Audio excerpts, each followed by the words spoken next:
Hello বন্ধুরা, তোমরা সবাই কেমন আছো? আশা করি তোমরা সবাই খুব ভালো আছো। পুবালিস ক্রিয়েশনের নতুন ভিডিওতে তোমাদের সকলকে স্বাগত। আমি আজকে চলে এসেছি একটা ছোট্ট রেসিপি ভিডিও নিয়ে। এই রেসিপিটার ঠিকঠাক নাম আমি বলতে না পারলেও বেশ কিছু রেসিপির সংমিশ্রণে তৈরি। তো চলো শুরু করা যাক। তো প্রথমেই আমি একটি ছোট বাটির হাফ বাটি টক দই নিয়েছি। তারপর তার মধ্যে দিয়ে দিয়েছি 3 চামচ হলুদ গুঁড়ো আর 4 চামচ জিরে গুঁড়ো এবং ধনে গুঁড়োর একটা মিশ্রণ। আমি বাড়িতে জিরে গুঁড়ো এবং ধনে গুঁড়ো একসাথে মিশিয়ে রাখি। তারপর দিয়ে দেব লাল লঙ্কা গুঁড়ো, আসলে যেটা ঝাল হয় সেই লঙ্কা গুঁড়োটা 2-3 চামচ, যে যেমন ঝাল খায় সেরকমভাবে। তারপর খুব ভালোভাবে এটাকে মিশিয়ে নেব। মোটামুটি আধ ঘন্টা আগে আমি এটা বানিয়ে নিয়েছি। তারপর চিকেনটাকে ভালো করে ধুয়ে পরিমাণ মতো নুন নিয়ে নিয়েছি। যার যেমন পরিমাণ চিকেন সেরকম নুন, হলুদ এবং আদা বাটা দিয়ে চিকেনটাকে মেরিনেট করে রেখে দিয়েছি 20-25 মিনিট। তারপর কড়াইয়ে তেল গরম হয়ে যাওয়ার পর তার মধ্যে 2 মুঠো চিনি দিয়ে দিয়েছি। চিনিটা আমি কালার হওয়ার জন্য দিয়ে থাকি। চিনিটা ব্রাউন কালারের হয়ে যাওয়ার পর এর মধ্যে পেঁয়াজ কুচিগুলো দিয়ে দেব এবং দিয়ে দেওয়ার পর ভালো করে ভেজে নেব। পেঁয়াজগুলো ব্রাউন কালারের ভাজা হয়ে যাওয়ার পর যেই পেস্টটা আমি আধ ঘন্টা আগে বানিয়ে রেখেছিলাম সেই পেস্টটা এর মধ্যে দিয়ে দেব। আধ ঘন্টা আগে বানিয়ে রাখার ফলে জিনিসটা খুব ভালোভাবে মজে যায় এবং ভালো করে নাড়িয়ে নেব। লো ফ্লেমে এই রান্নাটা পুরোটাই করতে হবে।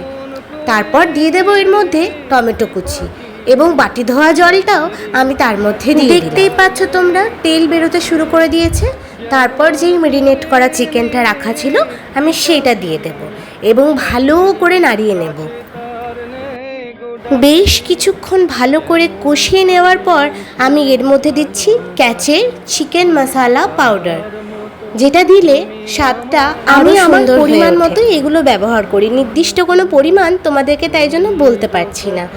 আর যেহেতু তোমাদেরকে বলেছিলাম এই রান্নাটার কোনো নাম নেই বা কোনো রেসিপিটার নাম নেই, কারণ দই চিকেন, চিকেন কষা, চিকেন দো পেঁয়াজা সব মিলিয়ে মিশিয়ে খিচুড়ি চিকেন তোমরা বলতেই পারো। বেশ কিছুক্ষণ কষে নেওয়ার পর আমি এর মধ্যে সিদ্ধ আলুগুলো দিয়ে দিলাম এবং সিদ্ধ আলুগুলো দেওয়ার পর আরও 10 মিনিট মতো আমি ভালো করে এটাকে নাড়িয়ে নেব। আর আমাদের বাঙালিদের তো চিকেন আলু ছাড়া জমেই না, কি বলো তোমরা সবাই? তারপর সিদ্ধ করার মতো যতটুকু জলের প্রয়োজন সেই জলটা দিয়ে ফুটে আসার পর আমি দিয়ে দিলাম এর মধ্যে কসৌরি মেথি। কসৌরি মেথি দিলে চিকেনের গন্ধটা খুবই সুন্দর হয়। এরপর লো ফ্লেমে এটাকে ঢাকা দিয়ে কিছুক্ষণ রেখে দেব।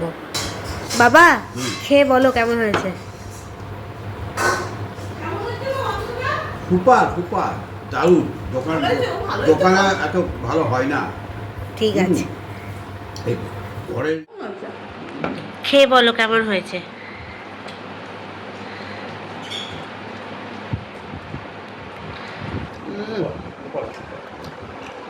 এই দেখো মা খাই না এখানে চিকেন, তাই জন্য মা খাচ্ছে না, মা খাচ্ছে মাছ। কই গো, পুঁটি মাছের ঝাল, আলু পোস্ত, কলাই ডালের বড়া। সবাইকে নিজের হাতে রান্না করে খাওয়াতে কারই না ভালো লাগে বলো তো। তোমাদের যদি এই ভিডিওটা পছন্দ হয়ে থাকে লাইক, কমেন্ট অ্যান্ড শেয়ার করে দিও আর আমার চ্যানেলটাকেও সাবস্ক্রাইব করে দিও। টাটা, দেখা হবে পরের ব্লগে।